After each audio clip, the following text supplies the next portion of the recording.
The alarm woke Frank Miller from a dreamless sleep. Red lights flashed across his cabin as the ship's AI announced the emergency. Frank jumped out of bed and grabbed his uniform. After 20 years in Earth's space exploration service, he knew that middle-of-the-night alarms were never good news. "Captain Miller to the bridge immediately," the AI repeated. Frank ran through the corridors of the horizon. Crew members rushed to their stations, faces tense but movements practiced.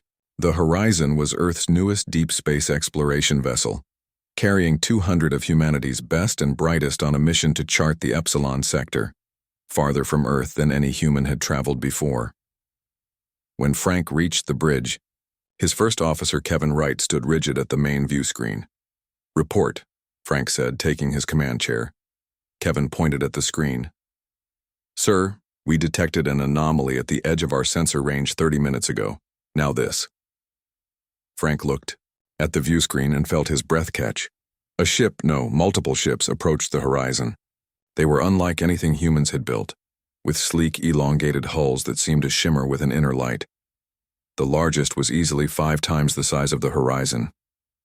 "First contact," Frank whispered. Humanity had wondered for centuries if they were alone in the universe. Now they had their answer. Communications Officer Diane Wells spoke up from her station.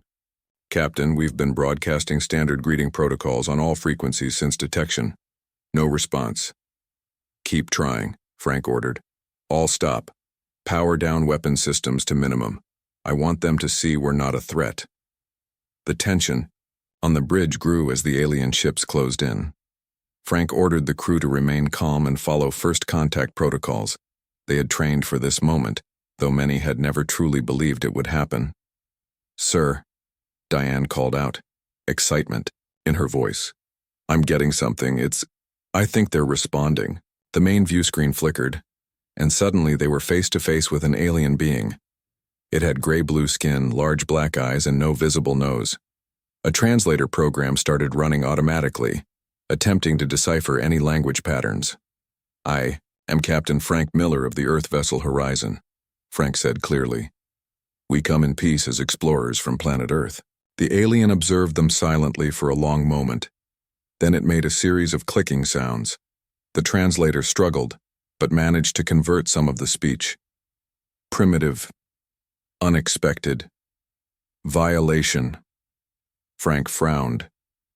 Those weren't encouraging words. "We apologize if we've entered your territory unknowingly. We are peaceful explorers." The alien's eyes narrowed. It said something else that the translator couldn't catch, then the transmission cut off. "Sir," called out Sensor Officer Gregory Bell, alarm in his voice. "They're powering up weapons." Frank barely had time to order shields raised before the first blast hit. The horizon shook violently. Warning sirens blared as systems began to fail. "Return fire," Frank ordered. The Horizon's defensive weapons were no match for the alien technology. Each shot from the alien vessels tore through their shields like they weren't even there. "Hull breach on decks 3 through 5, Kevin shouted over the noise. "We can't take another hit like that." Frank made the hardest decision of his career. Evacuation order. All hands to escape pods. Now. As the crew rushed to evacuate, Frank stayed on the bridge with his senior officers, trying to buy time for the others to escape. Diane worked frantically at her console. "Captain, I'm recording everything I can about their weapons and shield technology. Someone needs to get this back to Earth." Another blast rocked the ship, throwing several officers to the floor. Smoke filled the bridge as consoles exploded around them. "Get to the escape pods," Frank ordered his remaining bridge crew. "That's an order." Kevin hesitated. "Sir, go," Frank shouted. "Earth needs to know what happened here." As the bridge crew reluctantly headed for the escape pods, Frank stayed at his post. Through the view screen, he watched as more alien ships appeared. They weren't just targeting the horizon.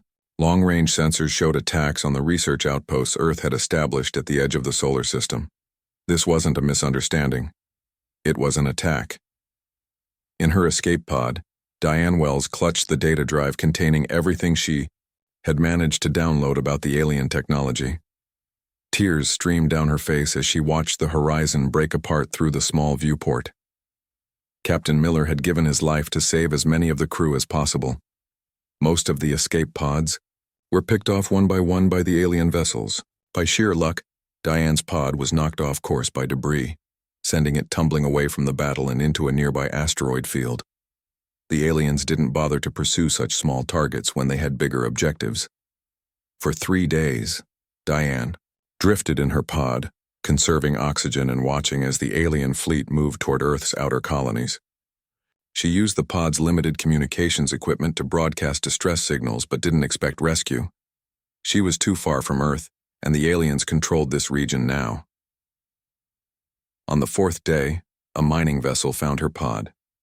The gruff captain, a man named Jack Perry, had been prospecting in the asteroid field when he picked up her signal. "Lady, you're lucky to be alive," Jack said after bringing her aboard his ship, the Rusty Nail. "What happened out there?" Diane clutched the data. "Drive. We need to get to Earth immediately. We're at war." When they reached Earth 2 weeks later, Diane found a planet in turmoil. News of the attack had reached them days earlier when the outer colonies went dark. Military forces were mobilizing, but fear gripped the population. Humanity had never faced an external threat before. Their conflicts had always been against each other. In a secure underground facility beneath the Rocky Mountains, Diane presented her findings to Earth's Unified Defense Council. Admiral Joseph Carter, a veteran of the Mars conflict 20 years earlier, studied the technical data with growing concern. "Their technology is at least a century beyond ours," he said grimly. "Maybe more. A direct confrontation would be suicide." "Then what do we do?"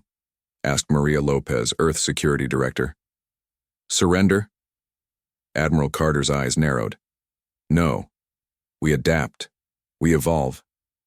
He turned to the holographic display showing the alien ship's capabilities. "These beings, what did you call them?" "The Vexari," Diane said. "That's what they called themselves in the brief communication we had." "These Vexari think they know what humans are capable of," Carter continued. "They see us as primitive, easy targets. But they've never faced a cornered humanity fighting for survival." He stood up and addressed the council.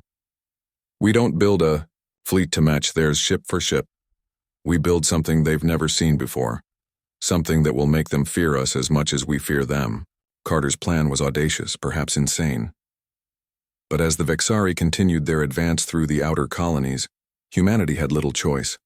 Every resource on Earth would be channeled into a single, massive project, a warship like none ever built before. They would build a Dreadnought. 5 years passed since the Vexari attack.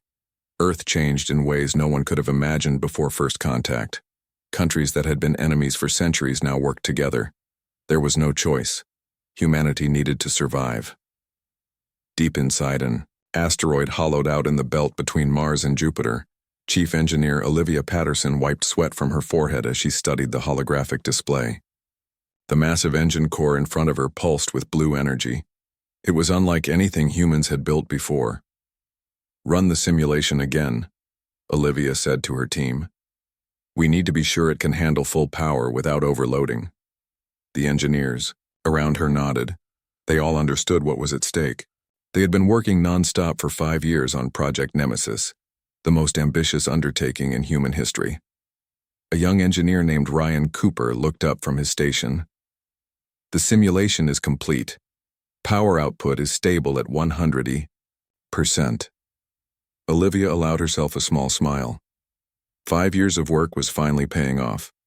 The propulsion system for Earth's Dreadnought, a ship designed to fight back against the Vexari, was ready.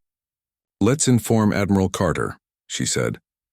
In another section of the massive asteroid base, Admiral Joseph Carter stood in front of a viewport that looked out at their creation. The Nemesis was enormous, over 3 kilometers in length. Its hull was dark gray with subtle blue lighting along key sections. Unlike the sleek Vexari ships, the Nemesis was built to intimidate. It looked powerful, dangerous, and unmistakably human. An aide approached. "Sir, Engineer Patterson reports the main engines are ready for final installation." Carter nodded. "Good. And the Excalibur array?" Weapons testing begins tomorrow. Dr. Kelvin believes they've solved the heat dispersion problem. Carter continued to stare at the massive ship. The Excalibur array was the heart of the Nemesis's offensive capability, a weapon system that could harness the power of artificially created miniature stars. If it worked, it would give humanity a fighting chance against the technologically superior Vexari. Sir, the aide continued, Captain Gordon has arrived and is waiting for you in the command center. Carter turned away from the viewport. Time to meet our ship's captain. Alan Gordon was younger than Carter expected. At 40, he had risen quickly through Earth's unified space command. His record was impressive: quick thinking, excellent tactical mind, and, most importantly, a gift for inspiring loyalty in his crew. Admiral, Gordon said, standing at attention when Carter entered the room. At ease, Captain, Carter replied. Walk with me. They moved through corridors bustling with activity as workers rushed to complete the final stages of the Nemesis project. Understand what we're asking of you? Carter asked as they walked. Gordon nodded. To take the fight to an enemy that has superior numbers and technology. To show them that humanity won't be an easy conquest. It's more than that, Carter said. The Nemesis isn't just a warship. It's a message. When you arrive in Vexari space, the galaxy will know that humans are not to be underestimated. They entered a secure room where Diane Wells waited. In the 5 years since she had escaped the destruction of the Horizon, she had become integral to the Nemesis project. Her data on Vexari technology had been the foundation for many of the advancements built into the Dreadnought. Captain Gordon, she said, rising to meet him, it's good to finally meet you. Ms. Wells, your reputation precedes you. Diane activated a holographic display in the center of the room. A three-dimensional map of known space appeared, with Earth's solar system on one side and Vexari territory on the other. The Vexari have established bases in these locations, she said, highlighting several star systems. Based on their patterns, we believe their homeworld is somewhere in this region. She circled an area deep in their territory. That's a long way from home, Gordon observed. The Nemesis can make the journey, Carter assured him. Its jump drive is based on principles we learned from studying Vexari technology. It can cover distances no human ship has managed before. Just then, an alarm blared throughout the base. Red lights flashed in the corridors. What's happening? Carter demanded, activating his communication device. A frantic voice responded. Admiral, we've detected a Vexari fleet approaching Earth. Multiple ships, at least 30, including what appears to be their largest class of vessel. Carter's face hardened. How did they find us? The Nemesis isn't even complete yet. They must have discovered the project, Diane said. They've had spies searching for years. Carter looked at Gordon. Captain, it seems your mission begins sooner than we planned. How quickly can you assemble your crew? 24 hours to get everyone on board, Gordon replied without hesitation. You have 12, Carter said grimly. The Nemesis launches tomorrow, ready or not. The next day, chaos reigned across Earth. Reports came in of Vexari ships appearing in the skies over major cities. Their weapons turned skyscrapers to dust and left craters where parks once stood. Earth's defensive systems fought back, but they were overwhelmed by superior technology. Aboard the Nemesis, Captain Gordon strode onto the bridge for the first time. Around him, crew members worked frantically to bring systems online. Status. Report, he ordered.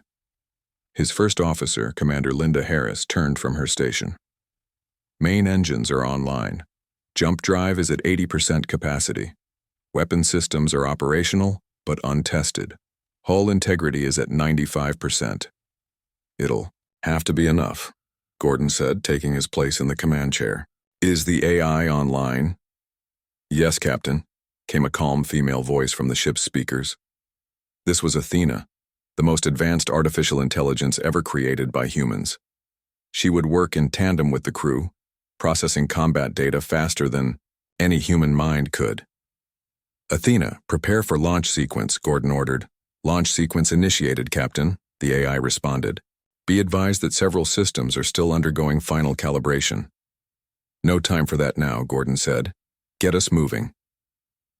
In the asteroid base's control center, Admiral Carter watched as the massive docking clamps released the Nemesis. The enormous ship moved slowly at first, then with increasing speed as its engines powered up. "Godspeed," Carter whispered. On the Nemesis's bridge, the view screen showed Earth growing smaller behind them. In the distance, flashes of light marked the battles raging around the planet. Humanity's homeworld was burning. "Set course for Vexari territory," Gordon commanded. "It's time they learned what happens when you attack Earth." Diane Wells, now serving as the ship's communications officer, looked up from her station. "Captain, we're receiving distress calls from all over Earth." Gordon's jaw tightened. He wanted to turn back, to help defend their home. But he knew the Nemesis had a different mission. They were humanity's sword, not its shield. "Record all transmissions," he said quietly.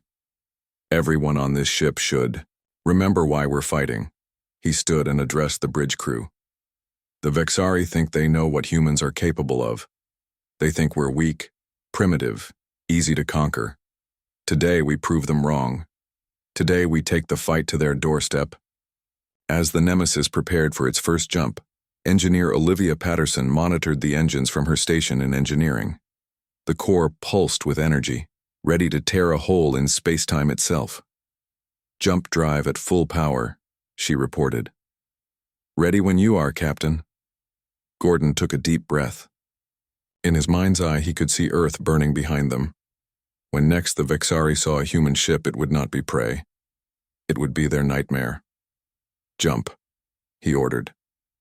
The stars stretched into lines of light, and the Nemesis vanished from Earth's solar system, carrying with it humanity's hopes for survival and vengeance. The Nemesis emerged from its jump at the edge of the Vexari colony system named Carrick. The massive human ship hung silently against the backdrop of stars as the crew recovered from the disorienting effects of their first long-range jump. "Captain." Gordon gripped the arms of his command chair as the bridge stopped spinning around him. "Status report," he managed to say. Commander Harris checked her console. "Jump successful, Captain. All systems operational. We are at the outer edge of the Carrick system as planned." "Any sign they've detected us yet?" Gordon asked. "Tactical." Officer Susan Hayes studied her screens carefully. "No, sir, it appears we caught them by surprise. Their defense grid hasn't been activated." This was the moment they had been waiting for. The Nemesis had arrived undetected in enemy territory, deep within the heart of Vexari space. According to intelligence gathered by Diane Wells, Carrick was a major colony with a small defense fleet. It would be the perfect place to demonstrate what humanity's Dreadnought was capable of. "Athena," Gordon called to the ship's AI, "begin passive scan of the system. I want to know everything about their defenses before they know we're here." "Scanning," the calm voice of the AI responded. "Detecting one major inhabited planet, 3 orbital stations, and a defense fleet of 7 vessels. Their technology, signatures match known Vexari patterns. The vessels appear to be 2 heavy cruisers and 5 smaller support ships." Gordon nodded. "Exactly as our intelligence suggested." He turned to Diane at the communication station. "Any transmissions?" "Normal communication traffic," she replied. "They have no idea we're here. Wait." She paused, listening intently to her earpiece. "I'm picking up something strange. Some kind of celebration or ceremony is happening on the main colony. From what I can translate, they're honoring ships that participated in the attack on Earth." Gordon's expression hardened. "They're celebrating our defeat." He stood from his chair and addressed the bridge crew. "This is what we came for, to show them that humanity is not defeated, to make them fear us as much as they've made Earth fear them." He turned to Susan Hayes. "Bring weapon systems online. Prepare the Excalibur array for a demonstration." Susan's fingers moved across her console. "Weapons coming online, Captain. The Excalibur array is charging. Power levels at 40% and rising." Olivia Patterson's voice came over the comm from engineering. "Captain, this will be the first full-power firing of the array. I recommend using it at no more than 60% capacity for this initial test." "Understood," Gordon replied. 60% it is." The mood on the bridge was tense as the massive weapon system charged. The Excalibur array had never been fired outside of simulations. It was humanity's most powerful weapon, capable of harnessing the power of artificial stars. "Sir," Lieutenant Eric Douglas called from the sensor station. "We're being scanned. They've spotted us." On the main view screen they could see the Vexari defense fleet changing formation, moving to intercept what they must have thought was a lost or confused human vessel. "They still don't know what we are," Gordon said. "They think we're just another Earth ship on a suicide mission." The view screen showed the Vexari vessels approaching, their weapons charging. They maintained a tight formation, confident in their technological superiority. "Excalibur array charged to 60%, Susan reported. "Ready to fire on your command." Gordon took a deep breath. "Target the 3 lead ships only. Leave the others. I want witnesses." Susan programmed the targeting parameters. Targets locked. Gordon stood at the center of the bridge. "Fire." For a moment, nothing seemed to happen. Then, from the massive weapon ports on the front of the Nemesis, beams of blinding blue-white energy lanced out. They cut through space with impossible precision, striking 3 Vexari cruisers simultaneously. There was no explosion, no dramatic fireball. The ships simply ceased to exist, vaporized so completely that only scattered atoms remained where proud Vexari warships had been moments before. The bridge. Crew stared in shocked silence. Even in simulations, they hadn't seen this level of devastating power. "My God," Commander Harris whispered. The remaining Vexari ships froze in space, clearly stunned by what they had just witnessed. Then, as one, they broke formation and began frantically maneuvering away from the Nemesis. "They're running," Susan said with a touch of satisfaction in her voice. "Let them go," Gordon ordered. "I want them to spread the word about what happened here. Let the Vexari know that humanity has arrived." Lieutenant Douglas was monitoring the Vexari communications. "Sir, they're sending distress signals to their homeworld and other colonies. They're afraid." "Good," Gordon said simply. As the Vexari ships retreated, Douglas made an unexpected discovery. "Captain, I'm intercepting a lot of communications. Something interesting. The Vexari appear to be part of a larger galactic community. They're referring to something called the Galactic Council." Diane joined him at his station, listening to the translations. "He's right, Captain. From what I can gather, there are several other species that make up this council. And it sounds like the Vexari may have broken some kind of rule by attacking Earth." "What kind of rule?" Gordon asked. "Something about non-interference with developing species," Diane replied. "The translations aren't perfect, but it seems like there are strict protocols against contacting planets that haven't achieved certain technological milestones." Gordon's eyes narrowed.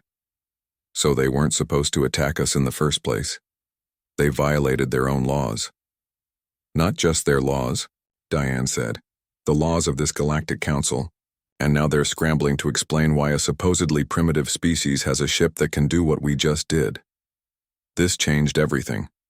What had begun as a mission of vengeance now had political implications beyond what anyone on Earth had imagined.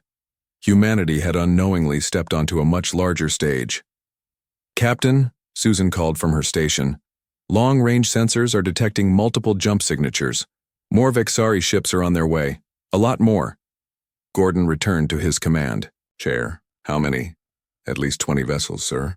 Including what appears to be one of their largest class ships." Gordon considered their options. The Nemesis was powerful, but untested in a prolonged battle against multiple opponents. They had accomplished their goal of announcing humanity's presence. Now they needed to be strategic. "Plot a jump to the coordinates we designated as Point Bravo," he ordered. "Let's not get overconfident on our first mission." As the Nemesis prepared to jump away from the Carrack system, Gordon studied the sensor readings of the approaching Vexari fleet. The next time they met, the Vexari would be prepared. They would know what the human Dreadnought was capable of. The element of surprise was gone, but so was the Vexari's greatest advantage, the belief that humans were primitive and weak. Now, they knew to fear Earth's Dreadnought. and that fear would spread across the stars faster than any ship could travel. The sea, Nemesis disappeared in a flash of light, leaving behind 3 empty spaces where Vexari warships had been, and a ripple of fear that would soon reach every corner of the galaxy. News of the human Dreadnought spread across Vexari space faster than anyone on the Nemesis could have imagined. Each time they jumped to a new system, they found the Vexari already on high alert. But what surprised Captain Gordon most was the reaction from other alien species. 3 weeks after their first strike at Carrick, the Nemesis received an unexpected transmission while hiding in the shadow of a gas giant's moon. Lieutenant Eric Douglas looked up from his communications console with surprise. "Captain, I'm receiving a transmission, but it's not Vexari. The language pattern is completely different." "Put it through," Gordon ordered. The view screen flickered to life, showing a being unlike any human had seen before. It had 4 eyes arranged in a diamond pattern on a face covered with short golden fur. When it spoke, its words were translated by the ship's computer. "Human vessel, I am Ambassador Zrel of the Talak Confederation. We have been monitoring your activities against the Vexari Empire. We wish to establish communication." Gordon exchanged glances with Commander Harris before responding. "This is Captain Alan Gordon of the Earth vessel Nemesis. We are listening." "Captain Gordon, the Vexari have been our oppressors for generations.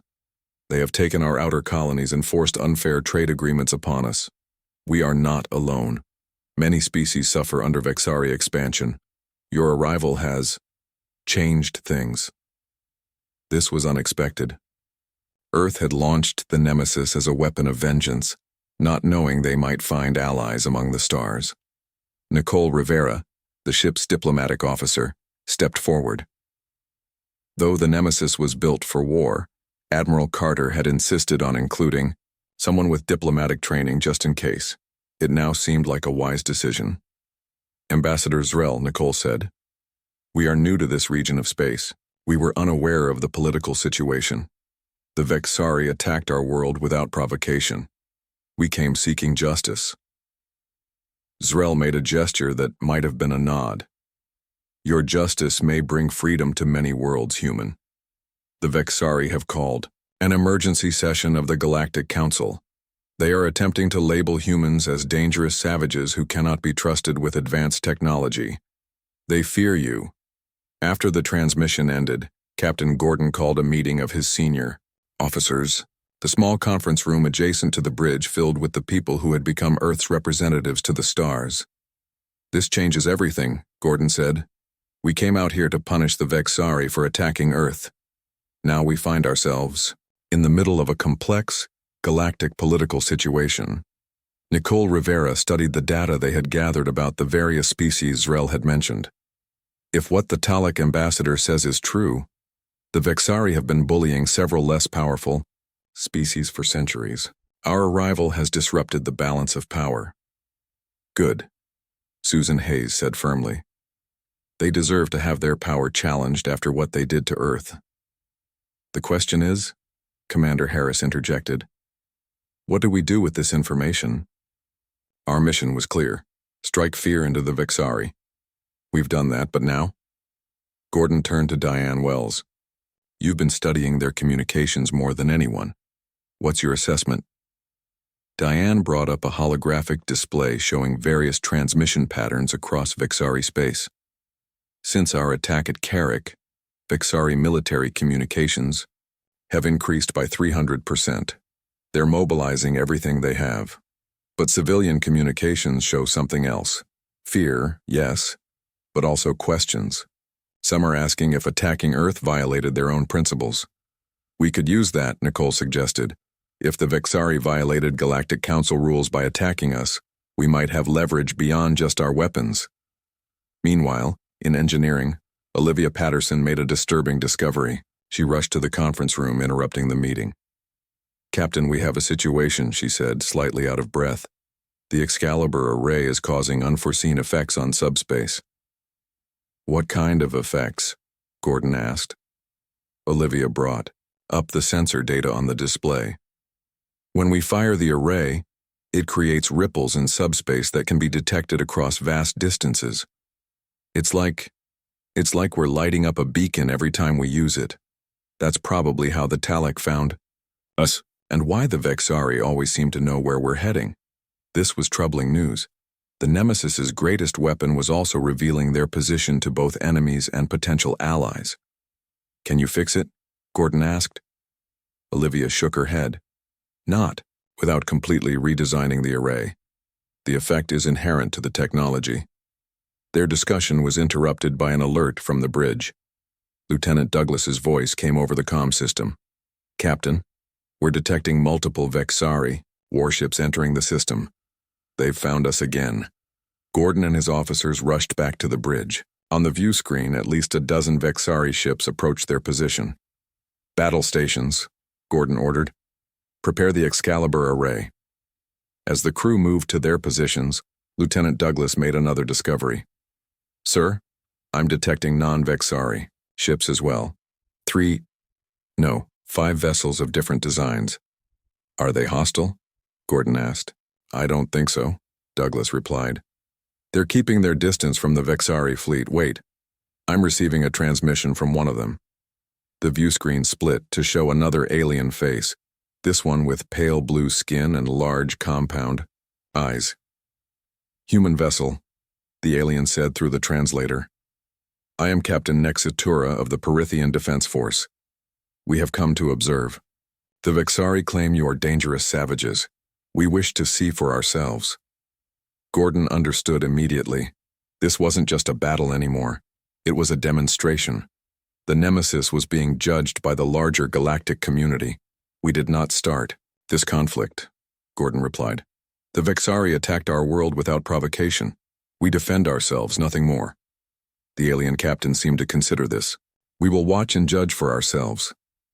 As the transmission ended, Gordon turned to his tactical officer. "Susan, target only the Vexari military vessels. Avoid any collateral damage. We're not just fighting for Earth now. We're fighting for our reputation among the stars." Susan nodded. "Understood, Captain. Excalibur array charged to 40%. Ready to fire."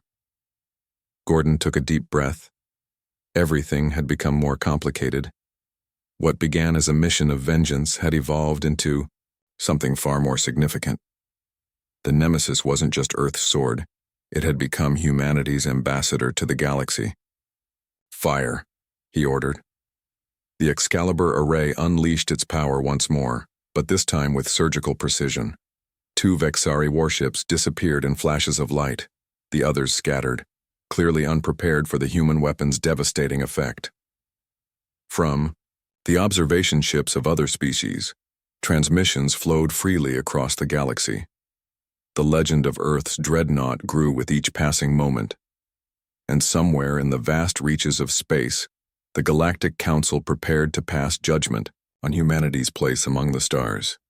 The Nemesis hung in space above Vexaris Prime, the homeworld of the empire that had attacked Earth. Captain Gordon stood on the bridge, looking at the blue-green planet on the view screen. After months of calculated strikes against military targets, they had finally arrived at the heart of Vexari power. "All weapon systems ready, Captain," Susan Hayes reported from her tactical station. "The Excalibur array is charged to full capacity. We can end this war right now." The bridge fell silent. Everyone knew what Susan meant. At full power, the Excalibur array could devastate the planet below. They could do to Vexaris Prime what the Vexari had tried to do to Earth. Gordon walked slowly to the center of the bridge. "That's not why we're here." He turned to Nicole Rivera. "Open a channel to the Vexari High Command and send the signal to our allies." Nicole nodded and worked at her console. After their first encounter with the Talek Confederation, the Nemesis had made contact with other species oppressed by the Vexari. Some had joined them as observers.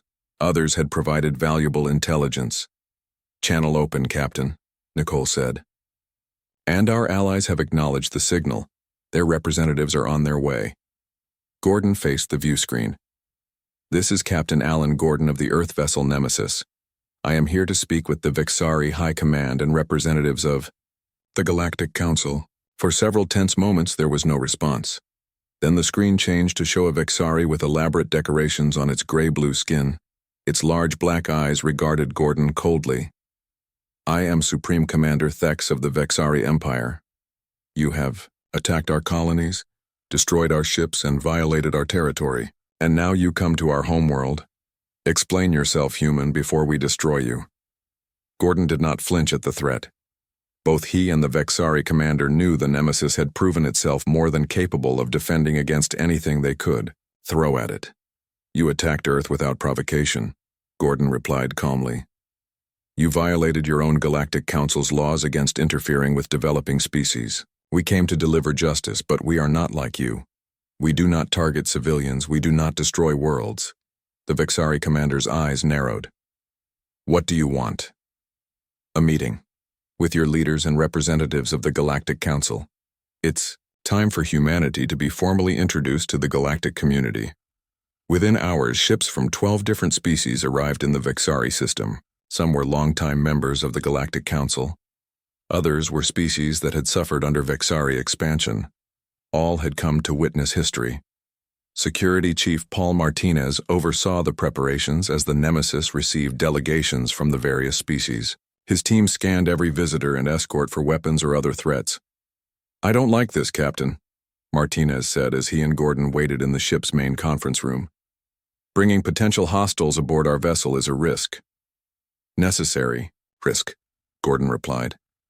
"To show them we're willing to talk. To show them humanity is more than just a weapon." The doors opened, and alien representatives began to file in. The Vexari delegation entered last, led by Supreme Commander Thex and several officials in ornate clothing. As the meeting began, Nicole Rivera stepped forward as Earth's diplomatic voice. She had spent months studying the transmissions they had intercepted, learning about the complex politics of the Galactic Council. "Honored representatives," she began, "humanity comes before you as both victim and newcomer. The Vexari attacked our world, violating your most sacred law of non-interference. With developing species, we defended ourselves the only way we could." A tall, willowy alien with luminescent skin spoke up. "The Council has reviewed the evidence. The Vexari attack on Earth was indeed a violation of our primary directive. However, the human response has been concerning. Your weapon, this Excalibur array, represents a level of destructive power that troubles many Council members." Another representative, a being with multiple eye stalks, added, "Yet they have shown restraint. They could have destroyed Vexari colonies. Instead, they targeted only military installations." The debate continued for hours. Meanwhile, security, Chief Martinez noticed something suspicious in the behavior of one of the Vexari aides. The aide kept touching a device on his wrist while glancing nervously at the ship's internal sensors. Martinez quietly alerted his team and moved closer to the suspicious Vexari. When the aide tried to slip away during a break in the proceedings, Martinez followed. In a corridor away from the conference room, Martinez confronted the aide. "Stop right there." The Vexari turned, revealing a weapon hidden in his robes. "Your ship will never leave this system, human. The Vexari Empire will not be humiliated by primitives." Before the aide could use his weapon, another Vexari appeared and struck him from behind. The weapon clattered to the floor as the aide collapsed. Martinez raised his own weapon, aiming at the new arrival. "Don't move." The Vexari raised his hands. "I am not your enemy. I am Kavash, security officer of the Vexari Diplomatic Corps. This one is part of a military hardliner faction. They plan to sabotage your ship and destroy it, even at the cost of our diplomats." Martinez studied Kavash carefully. "Why would you stop him? He's your own kind." "Because I have seen the reports of your actions," Kavash replied. "You could have destroyed our worlds. You did not.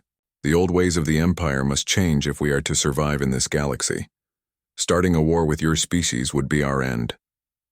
Together, Martinez and Kavash uncovered the full plot and presented the evidence to the Galactic Council representatives. The attempted sabotage only strengthened Earth's position in the negotiations. By the end of the conference, an agreement was reached. Earth would be recognized as a sovereign power with the right to develop its own technology and explore space freely. The Vexari would pay reparations for their attack and withdraw from several contested systems. Most importantly, The designs for the Nemesis and its Excalibur array would be sealed. Humanity promised not to build more dreadnoughts if peace was maintained. As the alien delegations departed, Captain Gordon stood on the observation deck of the Nemesis, looking out at the stars. Commander Harris joined him. "Was it worth it?" she asked quietly. Gordon nodded. "We came for vengeance. We found something more valuable: respect. Earth is no longer alone in the universe, and no longer defenseless." "What happens now?" Harris asked. "We go home," Gordon replied. "We tell Earth what we've found out here. The galaxy is bigger and more complex than we ever imagined, and now we're part of it." As they prepared to jump back to Earth, Athena, the ship's AI, detected something unusual. "Captain, sensors are picking up strange energy patterns from a region beyond charted space." Gordon studied the readings. "Log it for future exploration. We've had enough adventures for now." The Nemesis turned away from Vexaris Prime and prepared for the long journey home. What had begun as humanity's weapon of retribution would return as a herald of a new era. Earth had earned its place among the stars, not just through fear but through strength tempered with wisdom. Behind them, the ship's systems hummed quietly as Athena continued to monitor the strange energy patterns from deep space, a mystery for another day and perhaps another story.